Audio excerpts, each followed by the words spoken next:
Oke, assalamualaikum warahmatullahi wabarakatuh. Selamat pagi anak-anak. Kita lanjut ke materi yang kedua ya, tentang klasifikasi Robert Whittaker. Nah, klasifikasi Robert Whittaker ini sebenarnya pengelompokan berdasarkan seorang ilmuwan yang bernama Robert Whittaker. Nah, pengelompokan ini mengelompokkan makhluk hidup kelompok. Ya, sebelumnya kita mengenali dulu ada tingkatan takson. Takson itu adalah kelompok makhluk hidup dari yang terbesar. Yang terbesar ini disebut dengan kingdom.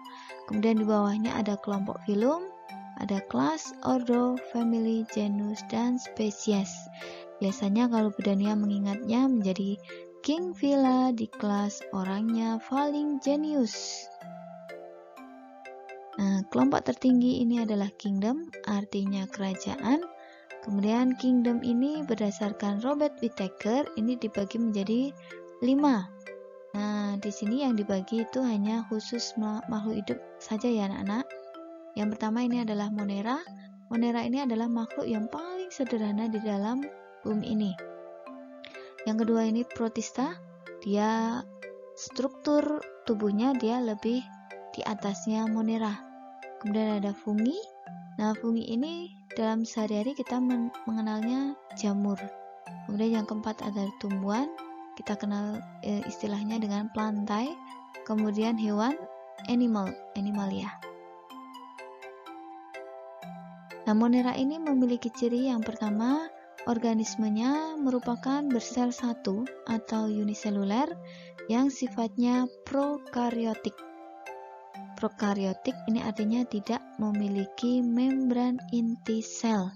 Jadi ukuran makhluk hidup ini sangat kecil sekali. Jadi kita mengamatinya wajib menggunakan mikroskop. Kalau tidak, maka kita tidak bisa melihat ada tidaknya Monera. Kemudian kelompok ini dibagi menjadi 2, bakteri dan ganggang biru. Nah, tentunya kalian sudah familiar ya dengan nama bakteri. Kalau lihat bakteri, tentu harus dengan mikroskop. Kemudian inti sel atau nukleus ini merupakan pusat pengaturan, atau pada manusia inti sel ini dianalogikan dengan contoh bakteri di sini. Nah, ini ada bakteri, kemudian inti nukleusnya, ini nukleusnya, dia tidak memiliki membran atau kulit, jadi dia bisa bertebaran di mana-mana atau bergerak kemana-mana. Nah, ini contoh bakteri yang lainnya. Kemudian ada ganggang biru. Nah, ganggang biru ini ada Chlococcus, Cleocapsa, Oscillatory, dan lain sebagainya. Nah, ini untuk yang jenis ganggang biru yang lain. Tentunya ini diamati dengan mikroskop. Lanjutnya Protista. Protista ini sama dengan Monera. Dia makhluk uniseluler, tapi ada juga yang hidupnya berkumpul dengan yang lainnya. Ini sifatnya eukariotik. Eukariotik ini memiliki membran inti sel. Jadi untuk Monera dengan Protista ini memiliki perbedaan. Kalau Monera dia sifatnya prokaryotik, tidak memiliki membran inti. Kalau Protista ini memiliki membran inti sel. Kemudian kalau untuk Protista ini dibedakan menjadi 4 kelompok kelas. Jadi kelas Flagellata, ini alat geraknya belut cambuk, jumlahnya 1 dan panjang. Kemudian ada kelompok Ciliata, ini bulu getar, bulunya ukurannya pendek tapi banyak. Kemudian ada Rhizopoda, ini kaki semu. Kemudian ada yang tidak memiliki alat gerak. Nah, contoh-contohnya makhluk hidupnya, kalau kelompok Flagellata ini contohnya Euglena. Kalau Ciliata ini Paramecium.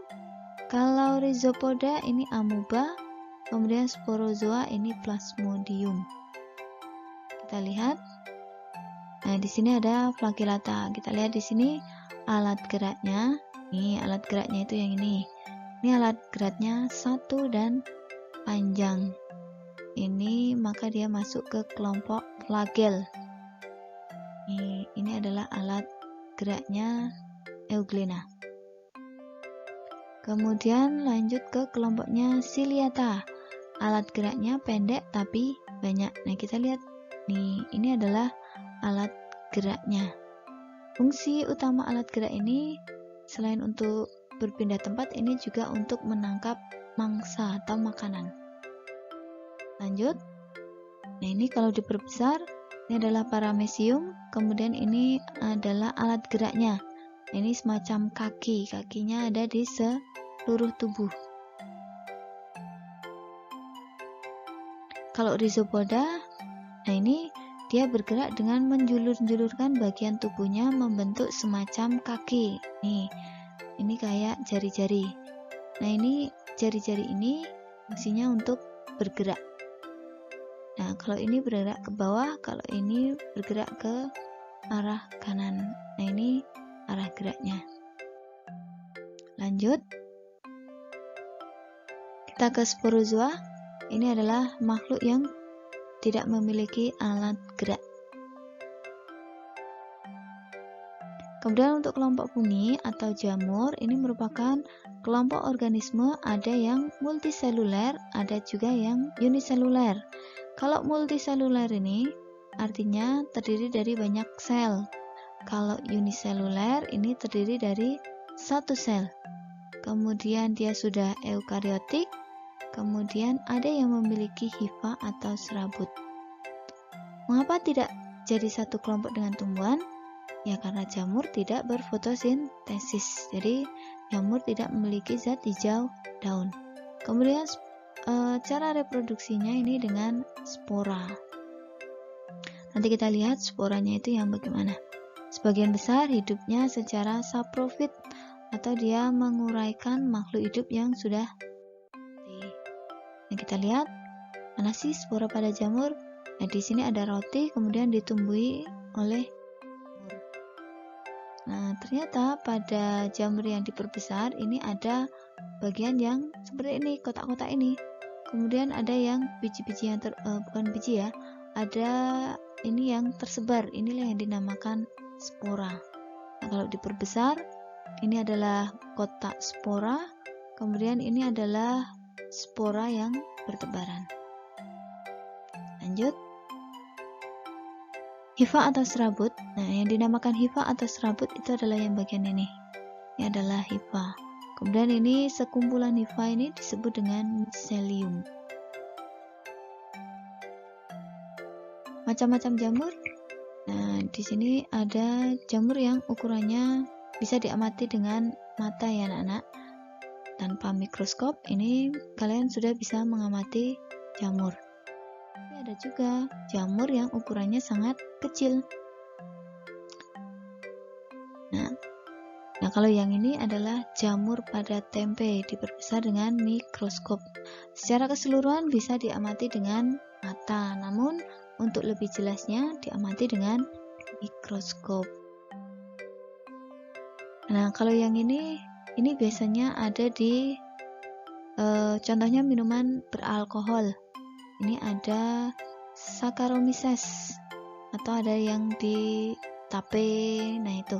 Ini adalah jenis jamurnya, harus diamati dengan mikroskop. Ini yang dinamakan dengan uniseluler. Kalau yang tadi ini tadi multiseluler atau terdiri dari banyak. Lanjut, kita ke kingdomnya tumbuhan atau disebut dengan plantae. Kalau tumbuhan ini jelas ya, dia terdiri dari banyak sel dan jelas dia autotrof karena bisa berfotosintesis dan memiliki klorofil. Terbagi jadi 3 kelompok. Yang pertama ini lumut, yang kedua paku, kemudian yang ketiga tumbuhan berbiji atau disebut spermatophyta. Apa sih perbedaan lumut, paku, dan tumbuhan berbiji? Kalau lumut, ini yang pertama, dia adalah tumbuhan yang paling sederhana.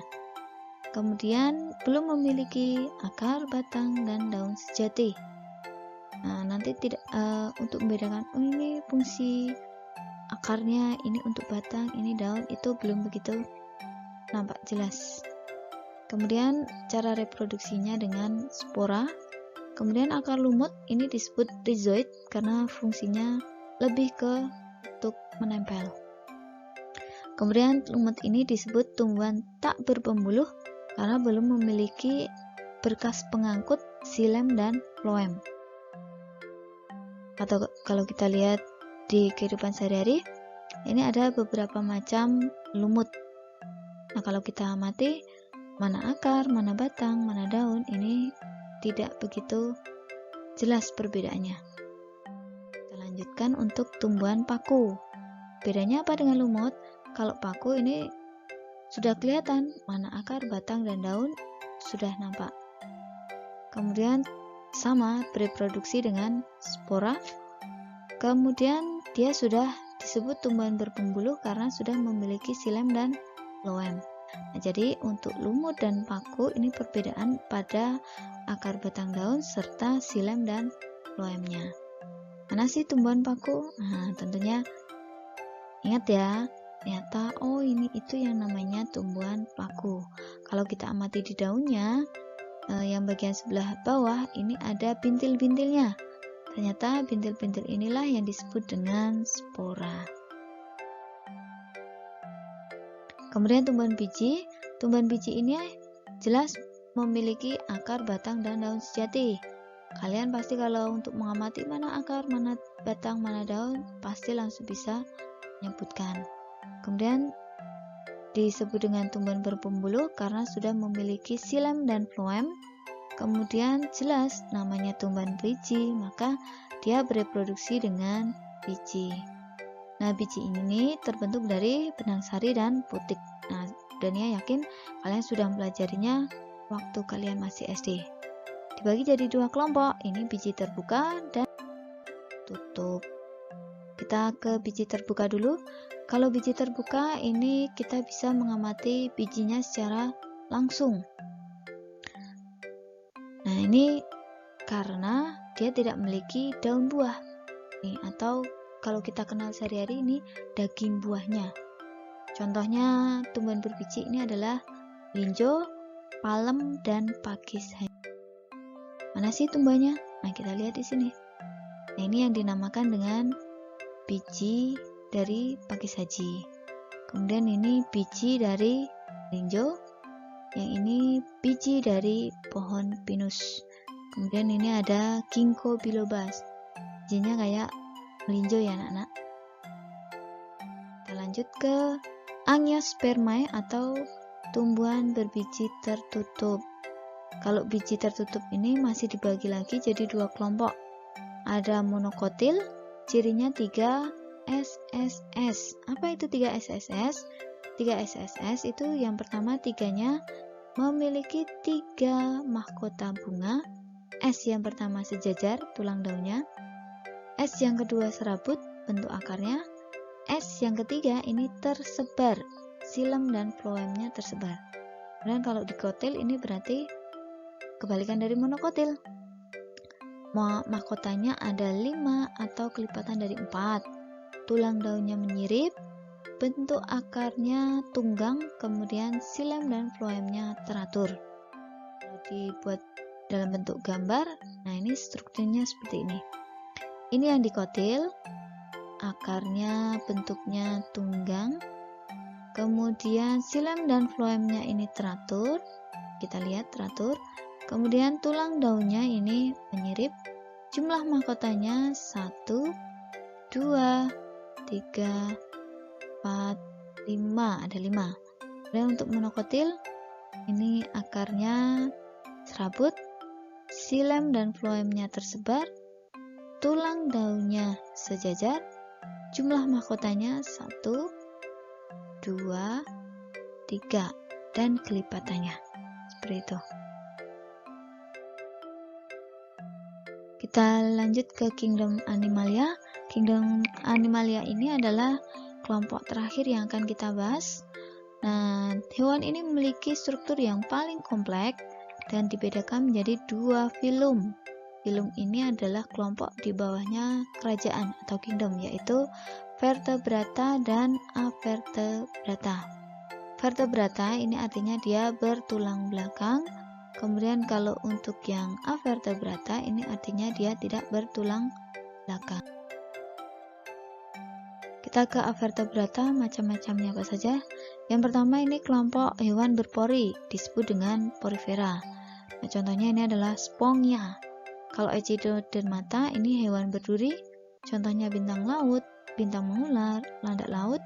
Kemudian yang ketiga Coelenterata, ini hewan berunggah, contohnya ubur-ubur. Yang keempat Vermes, itu adalah cacing. Yang kelima Molluska, ini hewan lunak, contohnya kicot, gurita, dan cumi-cumi. 6. Arthropoda, ini ada semut, kepiting, dan udang. Nah, kalau kita tentunya kalian semua suka SpongeBob ya anak-anak. Nah, SpongeBob itu ternyata sebagian besar terisi oleh tokoh-tokoh yang berasal dari avertebrata. Contohnya si SpongeBob, ini adalah kelompoknya Spongia, si porifera. Kemudian Patrick itu adalah bintang laut, ternyata dia Echinodermata. Kemudian ada ubur-ubur, Coelenterata, ini adalah hewan yang sering ditangkap oleh si SpongeBob sama si Patrick. Kemudian ada cacing, kemudian si Molluska ini ada kicot, gurita, dan cumi-cumi. Nah, ada si Jerry sama si siapa? Squidward. Kemudian ada si Mr. Crab. Nah, itu ada si kepiting. Nih. Oke. Kita lanjut untuk gambarnya. Ini hewan berpori. Nah, ini seperti si SpongeBob. Nah, strukturnya ada beberapa macam. Ada beberapa hewan berpori di sini. Nah, rata-rata ini adalah hewan laut ya anak-anak. Nih. Yang kedua adalah Echinodermata. Ini si Patrick, kelompoknya Patrick. Nah, ternyata selain ada bintang laut atau bintang mengular, di sini juga ada landak laut sama bulu babi. Oke, lanjut. Untuk Coelenterata ini adalah ubur-ubur. Nih, tentu familiar. Kemudian Vermes, ini ada bermacam-macam cacing. Bisa kalian cari dari internet. Kemudian ada Molluska. Ada si Jerry sama si Squidward. Arthropoda ini ada bermacam-macam serangga.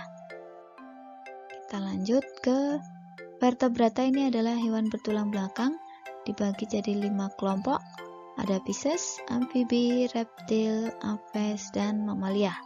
Pisces itu biasa disebut kelompok ikan.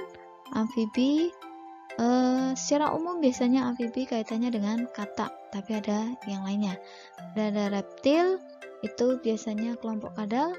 Aves ini unggas, dan mamalia ini adalah hewan yang memiliki susu.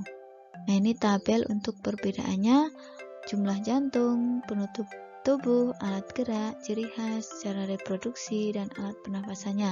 Masing-masing kelompok ini memiliki ciri yang berbeda. Contoh jumlah ruang jantung untuk Pisces, ini jumlahnya ada 2, terdiri dari 1 serambi 1 bilik. Kalau amfibi 3 ruang dengan 2 serambi 1 bilik. Reptil 4 ruang jantung dengan 2 serambi 2 bilik, tetapi katupnya tidak sempurna. Untuk aves ini juga 4, 2 serambi 2 bilik dengan katup sempurna. Kemudian mamalia 4 ruang dengan 2 serambi 2 bilik, katupnya sempurna. Penutup tubuh ikan ini sisik, amfibi ini adalah kulit yang lembab, dan reptil ini juga sisik. Kalau aves bulu, kalau mamalia rambut. Jadi jangan salah ya anak-anak, kucing itu berbulu apa berambut? Kalau kucing berambut, kalau burung berbulu. Lanjut kita ke alat gerak.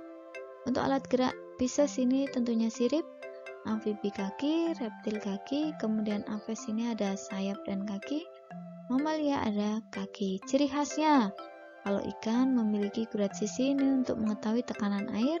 Kalau amfibi ini hidup di 2 alam. Reptil ya masing-masing hewan punya ciri khasnya. Kemudian kalau untuk kelompok aves ini rata-rata memiliki pundi-pundi udara ketika membantu ketika dia terbang. Kemudian kalau mamalia memiliki kelenjar susu dan kelenjar keringat. Cara reproduksi ini ikan dengan cara ovivar atau bertelur, amfibi dengan ovivar atau bertelur. Nah, reptil ini ovovivar, yaitu bertelur dan melahirkan. Kemudian aves ini bertelur, kemudian mamalia ini melahirkan. Alat pernafasan yang terakhir, ikan dengan insang. Amfibi ini ketika masih kecil pakai insang, ketika sudah dewasa dia kulit dan paru-paru. Kemudian kalau reptil ini paru-paru, aves paru-paru, mamalia juga paru-paru. Nah, sekian dari kita untuk klasifikasi berdasarkan Robert Whittaker. Jangan lupa tetap jaga kesehatan dan jangan lupa untuk mengerjakan soal latihan yang akan Bu Dania sampaikan nanti. Oke? Jangan patah semangat, jangan loyo, karena sebuah perjalanan ribuan mil itu dimulai dari langkah kecil. Kalian bisa sukses itu karena dimulai dari langkah kecil kalian dari sekarang. Oke, sekian dulu dari Bu Dania, semoga ilmu bermanfaat. Wassalamualaikum warahmatullahi wabarakatuh.